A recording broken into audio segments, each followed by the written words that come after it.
ముఖ్యమంత్రిగా ప్రమాణ స్వీకారం చేసిన తర్వాత మరి 1 కోటి మంది మహిళలను కోటీశ్వరులను చేయాలా అనే ఒక ఇందిరా మహిళా స్వశక్తి పేరు మీద ఒక స్కీమ్ తీసుకోవడం రావడం జరిగింది.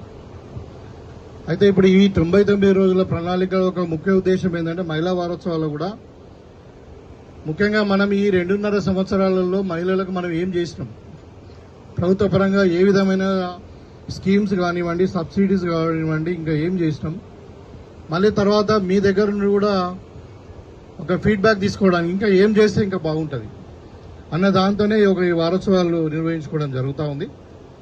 మరి దీంట్లో మీకు అందరు కూడా తెలుసు, ప్రభుత్వం వచ్చిన తర్వాత మరి ఒకటి మాటలతోనే చెప్తే మహిళలు కోటీశ్వరులు కారు, నిజంగానే మనము చేతల్లో చూపించాలనే ఉద్దేశంతో ఇవాళ బ్యాంకు లింకేజ్ పేరు మీద మన తెలంగాణలోనే 67,000 కోట్ల రూపాయలు మనం అనుకునే ఏంటంటే 1,00,000 కోట్లు అనుకున్నాం. కానీ 2.5 సంవత్సరాల్లోనే మనము దగ్గర 70,000 కోట్లు బ్యాంక్ లింకేజ్ ద్వారా రుణాలు ఇచ్చాం. దాంట్లో దగ్గర ఒక 20,000 కోట్ల రూపాయలు రుణమాఫీ జరిగింది, అంటే 0 వడ్డీ రుణాలు మనము చేయడం జరిగింది. అంటే ఇవాళ మహిళల కోటీశ్వరులు కావాలని అంటే మరి మన ఇంటింకా కోళ్లు పెంచుకొని గుడ్లు అమ్ముకుంటేనో లేకుంటే ఇంకా మరి ఒక బర్రె పాలు పెంచుకుంటేనో సరిపోదు, దాని ద్వారా కూడా ఆదాయం వస్తే కానీ కోటీశ్వరులం కాము.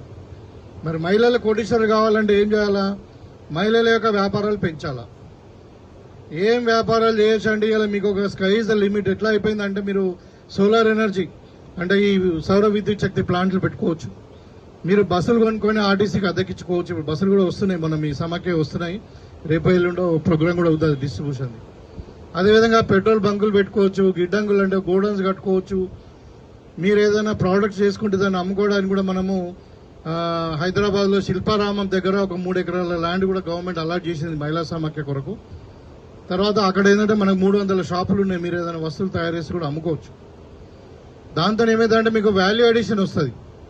ఇది ఇప్పుడు హైదరాబాద్ వాళ్ళు ఉన్నారు, తమిళ వాళ్ళు ఉన్నారు, గుజరాత్ వాళ్ళు ఉన్నారు, మన నిజామాబాద్ కూడా ఉన్నారు, గుజరాత్ వాళ్ళు ఉన్నారు, మారోడ్ వాళ్ళు ఉన్నారు, కర్ణాటకాస్ ఉన్నారు, తమిళ వాళ్ళు ఉన్నారు. మనం ఏమన్నా అంటున్నామా?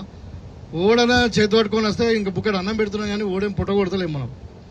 ఇవాళ అందరినీ హృదయానికి అద్దుకొని మనము అందరూ కూడా ఇక్కడ జీవించాలా, తెలంగాణలో మా అందరూ కూడా మాతో మంచిగా సంతోషంగా ఉండాలని చెప్పి మనం ఒక మినీ ఇండియా కల్చర్ మనము ప్రేమతో నన్ను చేస్తే హైదరాబాద్లో ఉంటున్నారు. ఇలా హైదరాబాద్ పాకిస్తానా మీ జాగిరా అని మాట్లాడతారు. అంటే దాంట్లో ఏముంది ఉద్దేశము అంటే మీరెంత, మీ లెక్క ఏంది, మేము బాగా పైసలు ఉన్నాయి మాకు అని కళ్ళు నెత్తికెక్కి గర్వంతో మాట్లాడినట్టు అనిపిస్తున్నాడు.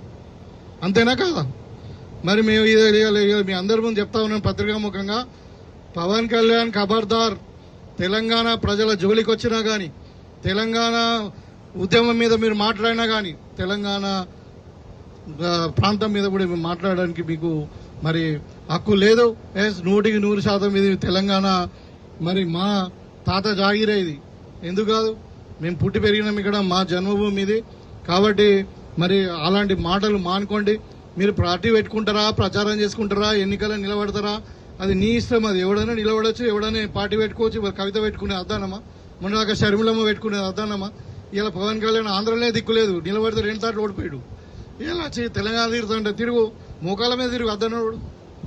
అంటే ఎందుకు ఆ గర్వం మాట్లాడు, ఎందుకు తెలంగాణ ప్రజలను కించపరచుడు అని చెప్పి ఇవాళ మాట్లాడుతూ ఉన్నాం. మీరు పత్రికా సోదరులు దయచేసి మరి అంటే ప్రజలకు తీసుకుపోవాలా. అంటే ఈవేళ మనం అమాయకులు మనం కొట్లాడి తెచ్చుకున్నాం, మనం పుక్కనికి ఇచ్చిందా? ఇప్పుడు అంటే మన కొట్లాడి మన పిల్లలు ప్రాణత్యాగం చేస్తే తెలంగాణ వచ్చింది, సోనియా గాంధీ తెలంగాణ ఇచ్చింది. మరి ఇవాళ వాళ్ళు ఇష్టం ఉన్నట్టు మాట్లాడుతూ ఉన్నారు, దాన్ని మనం సహించేది లేదు.